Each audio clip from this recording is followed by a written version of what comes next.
350 millones de personas, cada semana, en 50 países. El programa más visto en toda la historia de la televisión en español, sin excepción, sin competencia, y el hombre que lo creó. No era el dueño de ninguno de sus personajes, ni del Chavo, ni del Chapulín. Murió sin recibir un centavo por las repeticiones. Murió sin poder decidir qué se hacía con lo que él inventó. Murió pidiendo permiso para usar su propio nombre. El verdadero motivo por el que Roberto Gómez Bolaños vivió 43 años sin ser dueño de su propia obra no fue lo que te han contado.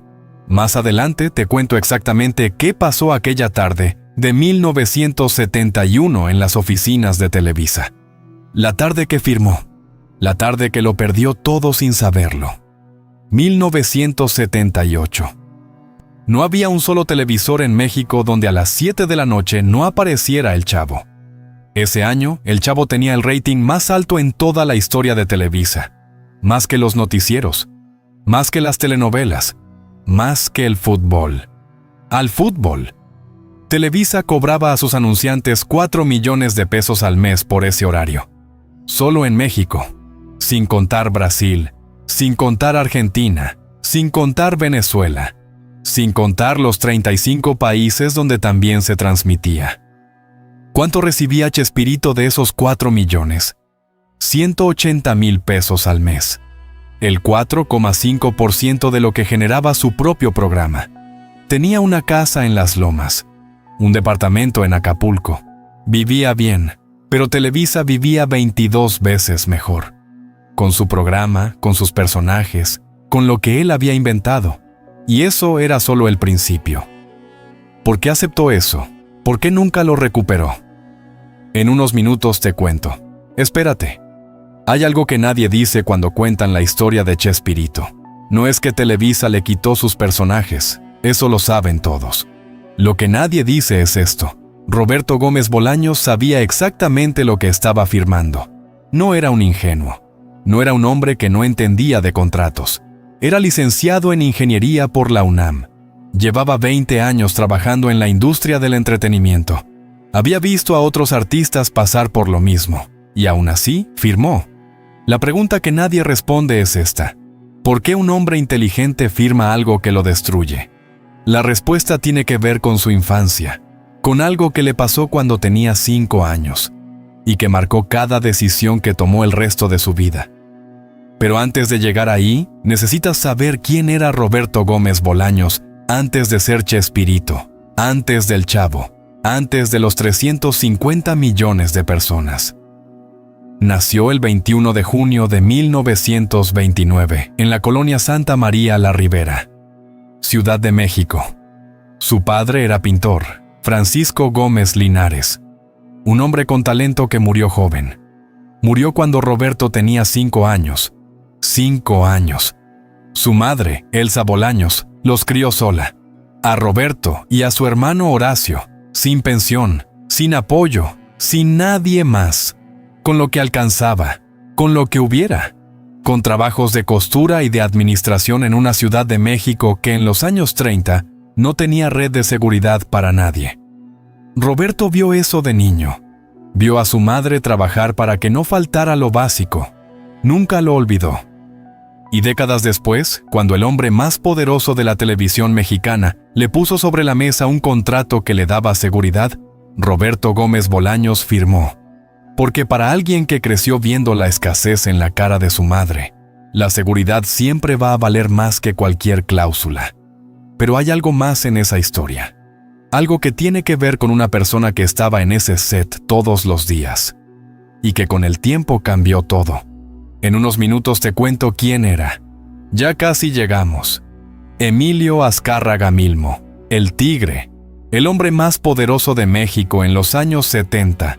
No el político más poderoso, no el empresario más rico, el más poderoso. Porque el poder real no está en el dinero, está en la pantalla, y la pantalla era suya. El Tigre tenía una sola regla con sus talentos. Tú pones la cara, yo pongo la empresa, tú eres la estrella, yo soy el dueño. Sin excepciones, para todos. Roberto Gómez Bolaños entró a Televisa en 1968. Como escritor, como actor de reparto, le pagaban por guión y por aparición, sin derechos de autor, sin regalías, sin nada que fuera suyo. Eso era lo normal. La televisión era un medio nuevo. Las leyes de propiedad intelectual en México no protegían a los creadores de personajes televisivos. Las reglas las ponía quien tenía la pantalla, y la pantalla era de Televisa. En 1971, Roberto propuso El Chavo del Ocho. Un niño huérfano, un barril, una vecindad, sin presupuesto de lujo, sin efectos especiales, sin nada que en papel pareciera un éxito seguro. Pero en la primera semana ya había algo diferente. El teléfono del canal sonaba. Los niños le preguntaban a sus papás cuándo volvía El Chavo. El rating subía, semana a semana, sin parar. Cuando Televisa vio lo que tenía en las manos, actuó rápido. Le pusieron a Roberto un nuevo contrato sobre la mesa, un contrato de exclusividad total, sueldo fijo garantizado, prestaciones de ley, seguridad. A cambio de una sola cosa, los personajes serían propiedad de Televisa, no compartidos, no en coautoría. De Televisa, El Chavo, el Chapulín Colorado, el Doctor Chapatín, cualquier personaje que Roberto hubiera creado hasta ese día, y cualquiera que creara en el futuro. Todo. Roberto leyó el contrato, lo entendió, y firmó. Tenía 42 años. ¿Cuánto valía lo que firmó esa tarde? En ese momento, imposible saberlo. En el año 2014, cuando Roberto murió, más de $300 millones. 300 millones. Sin un centavo para él. Pero eso no es lo más grave. Lo más grave es lo que pasó adentro del programa en los años siguientes. Y tiene nombre y apellido. En un momento te cuento. El elenco del Chavo del Ocho era un grupo de actores que Televisa pagaba como empleados. Sueldo fijo, sin regalías, sin bonos por rating, sin un centavo del merchandising. Ramón Valdés, Don Ramón, ganaba 6,500 pesos mensuales en 1975. En dinero de hoy, alrededor de 22,000 pesos, por ser el personaje más querido del vecindario, por ser el padre más llorado de la televisión mexicana, por trabajar en el programa de mayor rating en la historia del canal, 22,000 pesos. Carlos Villagrán, Kiko, igual. María Antonieta de las Nieves, La Chilindrina, igual. Edgar Vivar, el señor Barriga, igual. Mientras tanto, Televisa vendía los derechos de transmisión a canales de Brasil, Argentina, Venezuela y Colombia por cifras que ese año sumaban varios millones de dólares. ¿Llegaba algo de eso al elenco? Ni un centavo. Roberto ganaba más que todos ellos. Su contrato incluía los guiones, pero tampoco tocaba las regalías internacionales. Tampoco el merchandising. Tampoco nada de lo que generaban sus personajes fuera del set. Él escribía, él actuaba. Televisa cobraba. Esa era la dinámica. Y todo el elenco la aguantó durante años porque no había otro canal. No había otra opción. Si te ibas de Televisa, no existías en la televisión mexicana. Pero adentro del set, la tensión se acumulaba. Y hay algo que muy poca gente sabe sobre lo que pasaba detrás de cámaras en esos años. Había una persona que con el tiempo se convirtió en la figura más influyente del programa. No Azcárraga. No un productor de Televisa. Alguien que llegó al set en 1975.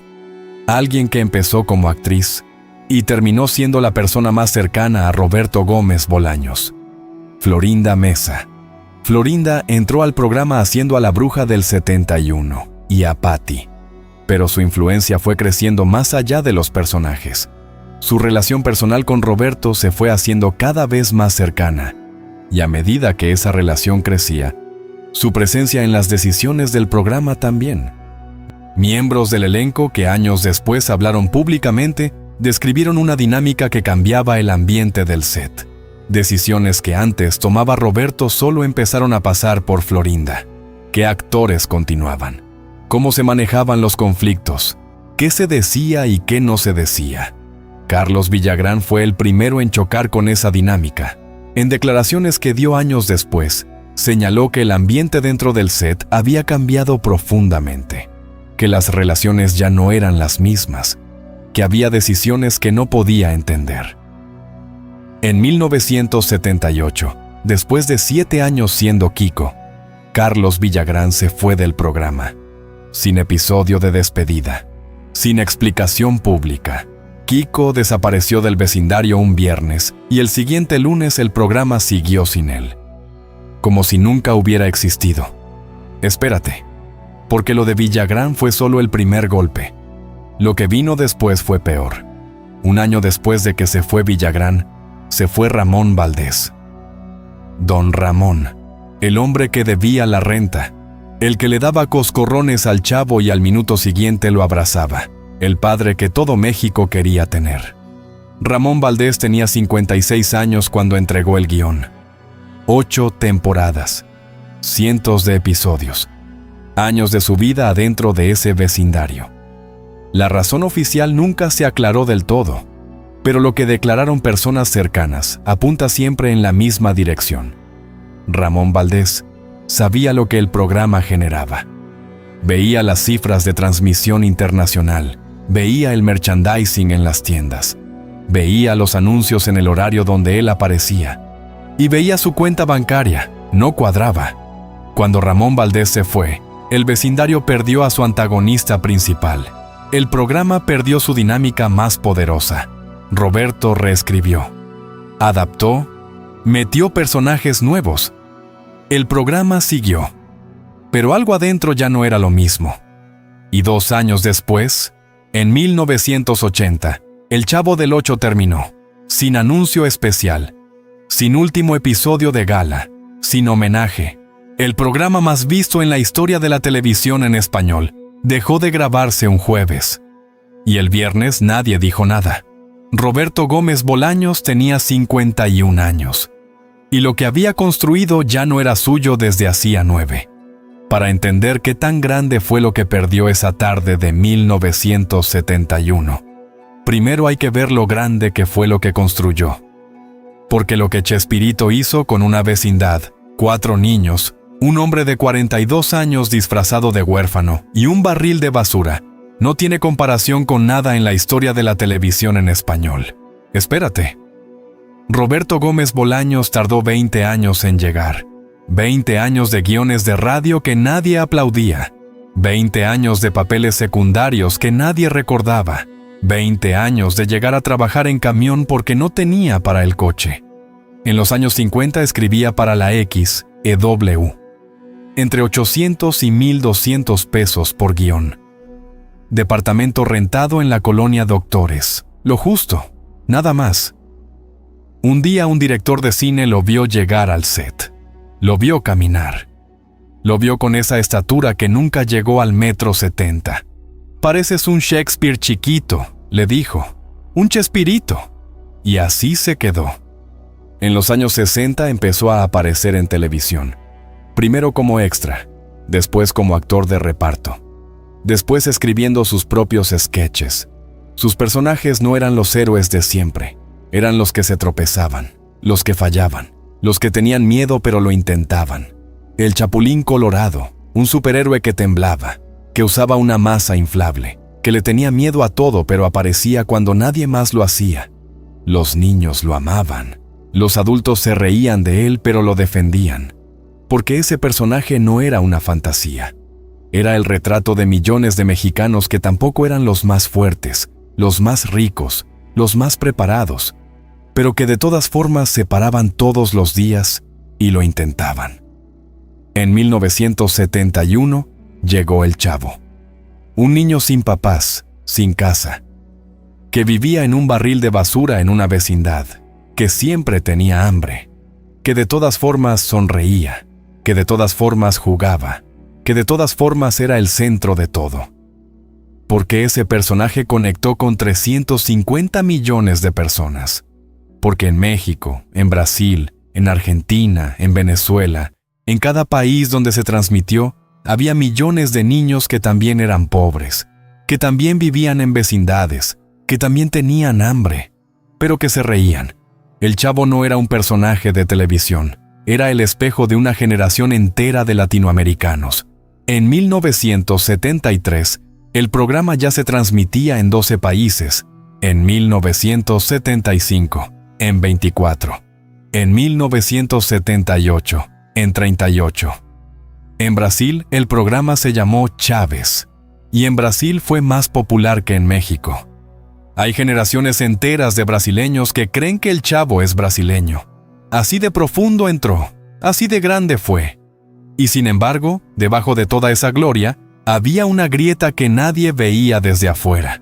Una grieta que empezó el día que Roberto firmó. Y que con cada año que pasaba se hacía más grande, más profunda, más imposible de cerrar. El Chavo terminó en 1980. Televisa no. La empresa siguió vendiendo los episodios a canales de toda América Latina. Los mismos capítulos de los años 70. Una y otra vez, año tras año, generación tras generación. En los años 90, las repeticiones del Chavo seguían siendo el programa más visto en horario infantil en México, Colombia y Brasil. Sin nuevos episodios, sin nueva producción, sin pagarle nada a nadie del elenco original. ¿Cuánto generó todo eso? Solo en licencias internacionales, entre 1981 y el año 2000, analistas de la industria estimaron ingresos para Televisa de entre 80 y 120 millones de dólares. Repito, 80 a 120 millones de dólares. Solo en licencias, solo en 20 años. Sin contar el merchandising, porque el merchandising fue otra historia. 1979. Primera línea de juguetes del Chavo. 15 países. 1982. Útiles escolares, loncheras, mochilas. 1990. Ropa, playeras, accesorios. 2006. Serie animada. Vendida a 40 países. 2016. Parque temático en la Ciudad de México. Cada producto, cada licencia, cada peso de Televisa, sin un centavo para Roberto Gómez Bolaños. Él veía los muñecos del Chavo en las jugueterías y no podía hacer nada. Veía la serie animada en la televisión y no podía hacer nada. Veía el parque temático anunciado en espectaculares y no podía hacer nada, porque no eran suyos. En 2010, después de 4 décadas de tensión contenida, Roberto rompió con Televisa. Tenía 81 años. Y en ese momento se hizo pública la dimensión real de lo que había firmado. Afuera de Televisa, Roberto Gómez Bolaños no podía hacer un nuevo programa del Chavo. No podía hacer una película del Chapulín. No podía aparecer con ninguno de sus personajes en ningún evento sin autorización escrita de Televisa. 81 años. Y pedía permiso para usar lo que él mismo había inventado. Lo peor todavía no te lo he contado. El verdadero motivo de todo esto ya casi llegamos. El 28 de noviembre de 2014, Roberto Gómez Bolaños murió en su casa de Cancún. Tenía 85 años. Los titulares del mundo dijeron: murió el creador del programa más visto en la historia de la televisión en español. Eso es verdad. Pero hay algo que esos titulares no dijeron. Murió sin ser el dueño de lo que creó. Eso también es verdad. Y eso lo sabe mucha gente. Lo que nadie ha dicho con claridad es por qué. No fue ignorancia, no fue ingenuidad, no fue que el tigre lo engañó con palabras que Roberto no entendía. Fue algo mucho más humano que eso, y mucho más doloroso. Roberto Gómez Bolaños firmó ese contrato en 1971 porque tenía 42 años. Y todavía cargaba en la espalda al niño de 5 años que había visto morir a su padre.